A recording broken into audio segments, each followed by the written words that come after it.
रोजा रखने के बावजूद भी ये 5 औरतें जन्नत से महरूम रहेंगी। रमजान से पहले सुन लें, वरना देर हो जाएगी। मेरी प्यारी बहनों, क्या तुम्हें मालूम है कि रोजा रखने के बावजूद भी कुछ औरतें जन्नत से महरूम रहेंगी? ये सुनकर हैरत हो रही है ना, मगर ये हकीकत है। कुछ औरतें सहरी करेंगी, रोजा रखेंगी, इफ्तार करेंगी, मगर फिर भी जन्नत में नहीं जा सकेंगी। वो दिन भर भूख और प्यास को बर्दाश्त करेंगी, मगर उनके आमाल उनके लिए जन्नत के दरवाजे बंद कर देंगे। ये वो औरतें होंगी जो रमजान में इबादत तो करेंगी, मगर वो ये 5 गुनाह बड़े शौक से करती होंगी। आज के बयान में मैं आपको बताऊंगी औरतों के आखिर वो कौन से 5 गुनाह हैं जिन गुनाहों के करने से ये औरतें रोजे रखने के बावजूद भी जन्नत से महरूम रहेंगी। हैरत की बात है ना, रोजा भी रखेंगी, नमाज भी पढ़ेंगी, लेकिन जब कयामत के दिन हिसाब होगा तो उनके नामे अमाल में नेकियों के बजाय गुनाहों का वजन ज्यादा होगा। मेरे नबी फरमाते हैं कि ये औरतें जन्नत की खुशबू तक भी नहीं सूंघ पाएंगी।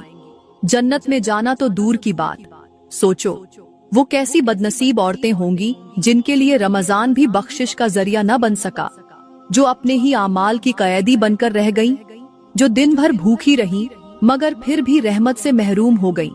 ऐसा क्यों होगा? इसलिए कि ये औरतें कुछ ऐसे गुनाह करती हैं जो उनकी नेकियों को जलाकर राख कर देते हैं। ये वो औरतें हैं जो रमजान में इबादत भी करेंगी, नमाज भी पढ़ेंगी, कुरान भी पढ़ेंगी, मगर फिर भी जहन्नम में जाएंगी। क्यों? क्योंकि उनकी नमाज कबूल नहीं होगी, क्योंकि उनका रोजा कबूल नहीं होगा, उनकी कोई भी नेकी कबूल नहीं होगी। क्यों? इसलिए कि वो 5 गुनाह बड़े शौक से करती हैं। मैं तुम्हें बताना चाहती हूँ कि आखिर वो कौन से गुनाह हैं जो तुम्हारी नमाज, तुम्हारी दुआएं और तुम्हारे रोजे सब जाया कर देते हैं, और वो कौन सी औरतें हैं जो रोजा रखने के बावजूद भी जन्नत से महरूम रहेंगी। नंबर 1, बद अखलाका औरत। हाँ, वो औरत जो नमाज तो पढ़ती है, रोजा भी रखती है, मगर उसका अखलाक का ऐसा है कि जुबान से तीर मारती है, दूसरों के दिल तोड़ती है, लोगों की इज्जतें उछालती है, गुस्से में तेज धार खंजर बन जाती है, ऐसे अल्फाज बोलती है जो सामने वाले का दिल छलनी कर देते हैं।